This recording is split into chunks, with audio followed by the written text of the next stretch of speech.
নমস্কার বন্ধুরা, আজ আমরা একটি থ্রিলার মুভির এক্সপ্লেন করব। এমন একটি মুভি যার প্রতিটা পদে পদে টুইস্ট আছে। এক সাইকো জন্মদিনের পার্টি থেকে বাচ্চা মেয়েদের কিডন্যাপ করে হত্যা করে দিত। ঘুরে বেড়াতো পুলিশের আশেপাশেই, কিন্তু পুলিশ তার চাল ধরতে ব্যর্থ। এখন প্রশ্ন হলো, কেন এমন করত? এর একটি বিশেষ কারণ আছে, যেটি এক্সপ্লেনটি দেখলে ভালোভাবে বুঝতে পারবেন। আর শেষমেশ কি পুলিশ ধরতে পেরেছিল? তো চলুন শুরু করা যাক। সিনেমাটির শুরুতেই একটি মেয়ের জন্মদিন সেলিব্রেশন দেখানো হয়, যেখানে সকলেই আনন্দ করছিল, কিন্তু একটি ছেলে বেশ কিছুটা দূর থেকে জন্মদিনের পার্টিটি দেখছিল। আর এটির কারণে ছেলেটির বাবা তাকে ঘরে নিয়ে গিয়ে ভীষণ পেটায়। এরপর রাত্রিবেলায় ঘুমন্ত অবস্থায় ছেলেটি তার বাবা এবং বোনকে হত্যা করে দেয়। এরপর বেশ কয়েক বছর পর দেরাদুনের একটি ঘটনা দেখানো হয়। এখানে একজন মহিলার হত্যার ইনভেস্টিগেশন করার জন্য ফরেন্সিক এক্সপার্ট জনিকে ডাকা হয়। জনি পরীক্ষা নিরীক্ষা করে জানায় এই হত্যাটি মহিলার স্বামীই করেছে, কারণ মহিলাটির দাঁত থেকে মেটাবলিক পয়জনের নমুনা পাওয়া গেছে, যেটি তার স্বামী টুথপেস্টের সাথে মিশিয়ে দিয়েছিল। আর এভাবেই জনির সাহায্যের ফলে পুলিশ কেসটির সমাধান করে ফেলে। এরপর একটি চার্চ দেখানো হয়, যেখানে জেনি নামের একটি মেয়ের জন্মদিন পালন করা হচ্ছিল। এখানে অনন্যা নামের একটি মেয়েও এসেছিল। জেনি অনন্যাকে চকলেট দেয়, আর অনন্যা তাকে বার্থডের উইশ করে। পরের দিন সকালে এসআই মেঘাকে দেখানো হয়, যে জকিং করছিল। ডাম্পায়ার্ডের কাছে মেঘা একটি বাচ্চা মেয়ের মৃতদেহ দেখতে পায়। এটি জেনির মৃতদেহ ছিল, অর্থাৎ আগের দিন রাতেই কেউ জেনিকে হত্যা করে দেয়।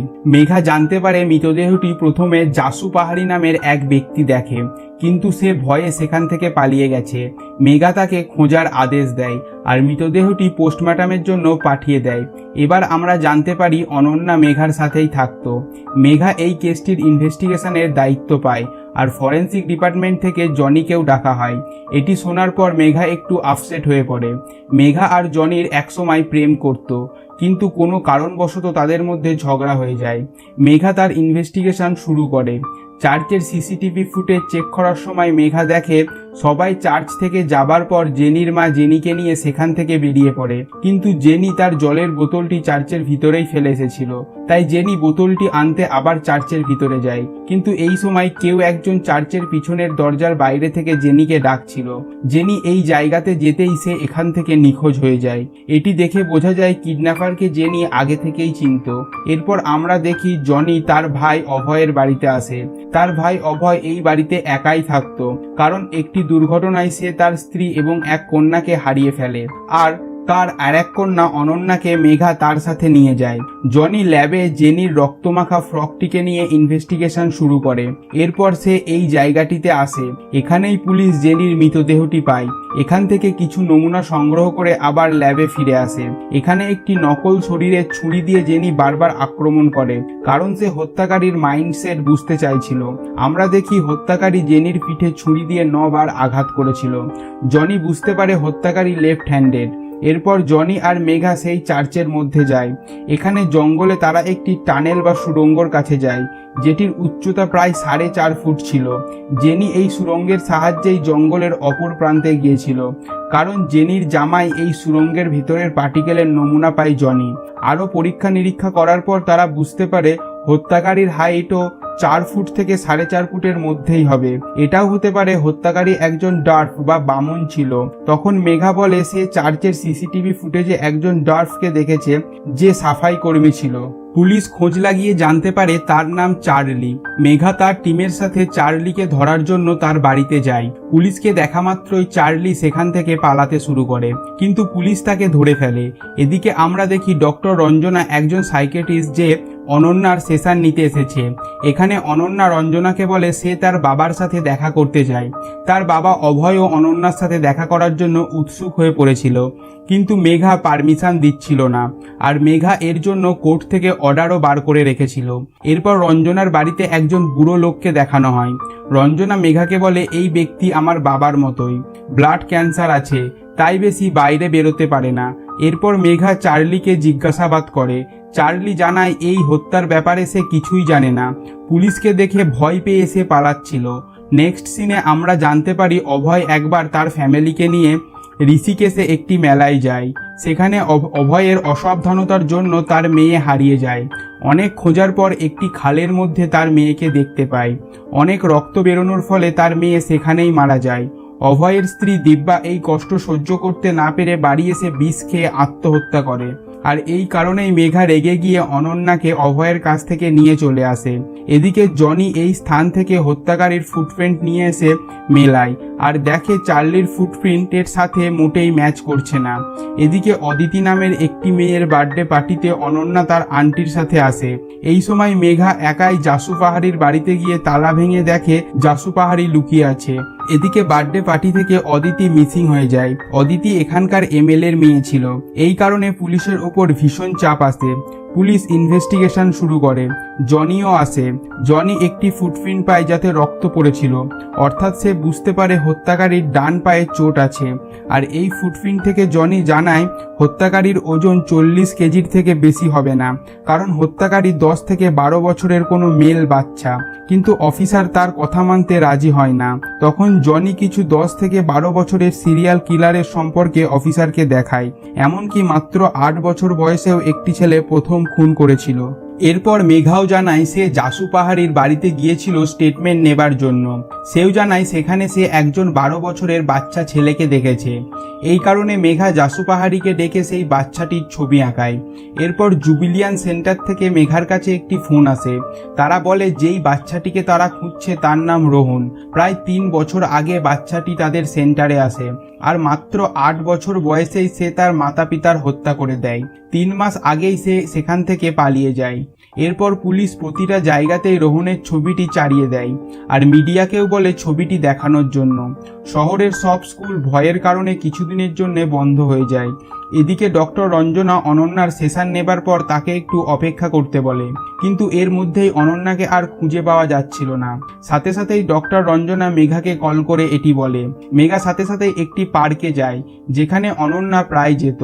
সেখানে গিয়ে মেঘা দেখে অনন্যা রোহন নামের এই ছেলেটির সাথে খেলা করছে। এই অফিসার রোহনকে ধরে। রোহনের জামায় রক্ত লেগেছিল, কারণ সে অদিতিকে মেরে দিয়েছিল। একটু পাশেই অদিতির ডেড বডি পুলিশ পেয়ে যায়। সিরিয়াল কিলার রোহন ধরা পড়ায় স্কুল আবার খোলা হয়। এরপর মেঘা জেলের ভেতর রোহনকে জিজ্ঞাসাবাদ করে। রোহন কিছুই বলছিল না, অদ্ভুত ধরনের আওয়াজ করছিল। পরের দিন জনি মেঘাকে বলে এই হত্যাগুলি রোহন করেনি। রোহনের জামায় অদিতির রক্ত পাওয়া গেছে ঠিকই, কিন্তু রোহন রাইট হ্যান্ডেড আর আসল হত্যাকারী লেফট হ্যান্ডেড। মেঘা জনির কথা বিশ্বাস না করেই থানায় চলে আসে, কিন্তু সে থানায় এসে জানতে পারে বিন্ধিয়া নামের আরও একটি মেয়ে কিডন্যাপ হয়ে গেছে। আর এটি থেকেই বোঝা যায় সিরিয়াল কিলার জেলের বাইরে আছে। আর ঠিক এই সময় দেখানো হয় অনন্যা বৃন্দার বডিটিকে নিয়ে একটি ফার্ম হাউস থেকে বেরোচ্ছে। মেঘা ডক্টর রঞ্জনার কাছে আসে আর বলে রোহনের সাথে কথা বলার জন্য। ডক্টর রঞ্জনা এবং রোহন কথাবার্তা শুরু করে। রোহন ডক্টর রঞ্জনাকে জানায় সে এই মেয়েগুলিকে চেনে না, সে শুধুমাত্র একটি ছোট্ট মেয়ের আওয়াজ শুনতে পায়। তারপর সে যাই বলে সেটিই তাকে করতে হয়। এরপর সে সবকিছু ভুলে যায়। অনন্যার এই ভিডিওটি নিউজে দেখানো হয়। এখানে সে বৃন্দার বডিটি নিয়ে বাইরে বেরোচ্ছিল, যার ফলে মেঘাকে সাসপেন্ড করে দেওয়া হয় আর জনিকেও ইনভেস্টিগেশন থেকে সরিয়ে দেওয়া হয়। কিন্তু জনি তার ইনভেস্টিগেশন জারি রাখে। কেসের দায়িত্ব দেওয়া হয় ইন্সপেক্টর মাথুরকে। জনি একাই বিন্ধিয়ার মিসিং এর ইনভেস্টিগেশন করতে থাকে। সে একটি জায়গায় বিন্ধিয়ার মৃতদেহটিও দেখতে পায়। মাথুর আসার আগেই জনি এখান থেকে বেশ কিছু নমুনা তার সাথে সংগ্রহ করে নিয়ে আসে। এরপর জনি মেঘার সাথে দেখা করতে তার বাড়িতে আসে, কিন্তু মেঘাকে হাউস অ্যারেস্টের মধ্যে রাখা হয়েছিল। কনস্টেবল প্যাটেলের সাহায্যে জনি মেঘার সাথে দেখা করে। জনি মেঘাকে বোঝায় সে এই কেসটি মেটাতে পারবে। এরপর মেঘাও জনিকে সাথ দেবার জন্য রাজি হয়ে যায়। জনি মেঘাকে বলে এই কেসটির পিছনে এমন এক ব্যক্তির হাত আছে যে মৃতদেহগুলিকে ডাম্প করার জন্য রোহন এবং অনন্যাকে ব্যবহার করছে। মেঘা জনিকে বলে 3 দিন পর অনন্যার জন্মদিন, তাই এর আগেই তাকে খুঁজে বার করতে হবে। এরপর তারা অনন্যার ড্রয়িং দেখে তাকে খোঁজা শুরু করে। তারা অনন্যাকে খুঁজেও ফেলে। তারা দেখে অভয় আর অনন্যা একটি বাড়িতে আছে। আসলে অভয়ই অনন্যাকে কিডন্যাপ করে এই বাড়িটিতে নিয়ে আসে, কারণ সিরিয়াল কিলারটি যেন অনন্যার কাছে পৌঁছাতে না পারে। তাই অনন্যার সাথে কথা বলে মেঘা জানতে পারে রোহনের মতো সেও একটি বাচ্চা মেয়ের আওয়াজ শুনতে পেত। এরপর তাকে যাই বলতো সে সেই কাজটি করতে বাধ্য হতো। এরপর কনস্টেবল প্যাটেল মেঘাকে ফোন করে জানায় 5 বছর আগে ঋষিকেশেও এরকম কেস ফাইল করা হয়েছিল। এই কারণে মেঘা এবং জনি ঋষিকেশের উদ্দেশ্যে বেরিয়ে পড়ে, কিন্তু মাঝ রাস্তায় মাথুর তাদের আটকানোর চেষ্টা করে। তবে জনি কোনো রকমে সেখান থেকে ঋষিকেশে মেঘাকে নিয়ে পৌঁছে যায়। এখানে বিখ্যাত ফরেন্সিক এবং জনির গুরু ডক্টর সোলাঙ্কির সাথে তাদের দেখা হয়।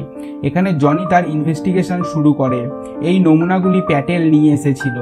রিসার্চ করার পর জনি জানতে পারে 5 বছর আগে ঋষিকেশে যে কিলার হত্যা করছিল সেই কিলারই এখন মুসৌরিতে হত্যা করছে, কারণ তাদের ডিএনএ সেম ছিল। ডিএনএ ছাড়া তাদের কাছে আর কোনো প্রমাণ ছিল না। তখন ডক্টর সোলাঙ্কি জনিকে এফবিবি করতে বলে, যার দ্বারা শুধুমাত্র ডিএনএর দ্বারাই সাসপেক্টের মুখটি গঠন করা যাবে। তার অনুমান অনুযায়ী হত্যাকারীর বয়স 60 বছরের আশেপাশে হবে। এরপর মেঘা মৃত সেই সব মেয়েগুলির পরিবার এবং স্কুলে গিয়ে ইনভেস্টিগেশন করে। ডক্টর রমেশ গুপ্তা নামে একজন সাইকিয়াট্রিস্টের খোঁজ পায়। এই ডাক্তার এই সব মৃত মেয়েগুলিকে সেশন দিত। এরপর তারা রমেশ গুপ্তর বাড়িতে যায়, যেটি বাইরে থেকে তালা বন্ধ করা ছিল। রমেশ গুপ্তর এক প্রতিবেশীর থেকে তারা জানতে পারে ডক্টর রমেশ গুপ্ত 10 থেকে 12 বছরের একটি ছেলেকে অ্যাডপ্ট করেছিল, যার নাম ছিল শশী, যার মেন্টাল প্রবলেমও ছিল।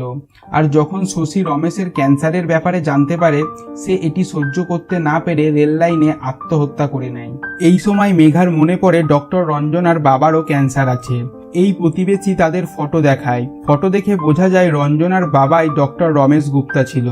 এরপর মেঘা আর জনি মসৌরির উদ্দেশ্যে বেরিয়ে পড়ে।